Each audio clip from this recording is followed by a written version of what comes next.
So, when you're wanting to do loose manners, you need to know how to hold the leash. If you're right-handed, which is the way I am, you do it. If you're left-handed, you'll want to reverse everything I'm saying. But basically, you want to put your right thumb, your dominant hand thumb, through the loop and your fingers around the outside. The reason we do this is you can't break your fingers this way. If you are used to walking like this, you can get your fingers broken. If you're used to walking like this, you can end up hurting your wrist or your elbow. So we're strongly recommending that you put the thumb through the loop because that's your strongest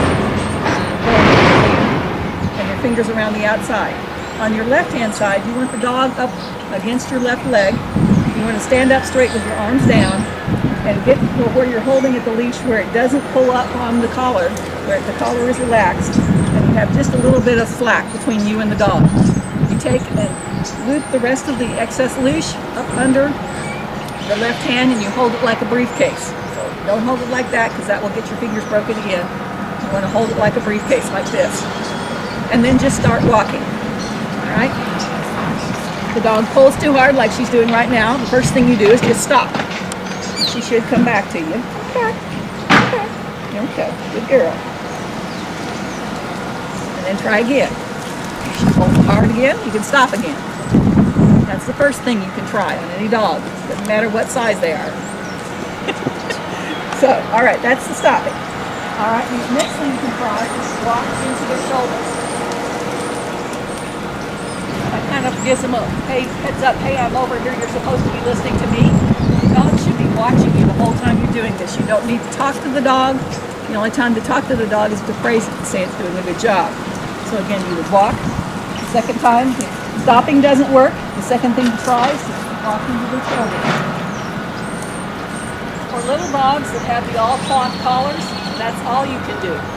This next move I'm going to show you is only used on the dogs that have the chain martingale, and it can be done multiple times if you need to, but you need to make sure you take 10 steps in between each time you try to do one of these reverse turns, so that the dog doesn't think you're just playing by turning and turning and turning.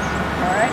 So the last thing you can do on the dogs with the chain martingale, if they're pulling too hard, is to walking along, drop everything in your left hand, you turn away from the dog, and you reel that leash back in as quickly as you can.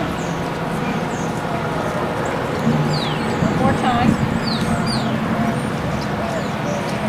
Drop everything in your left hand, you turn 180 degrees away from the dog, you reel the leash back in, get back to the same hold you were in. If the dog isn't watching what you're doing and keep pulling, you're going to hear a ching ching pop, and the dog will pop. They might even pull off the front of their feet.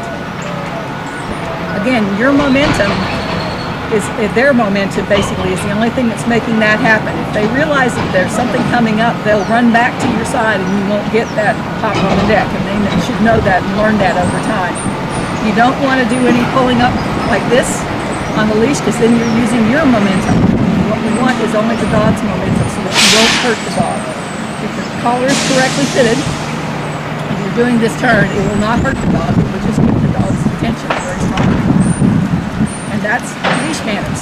So if you do your stopping, your turning into their shoulder, and your reverse turns when they're the bigger dogs only, you should be able to get them to where they walk calmly on leash.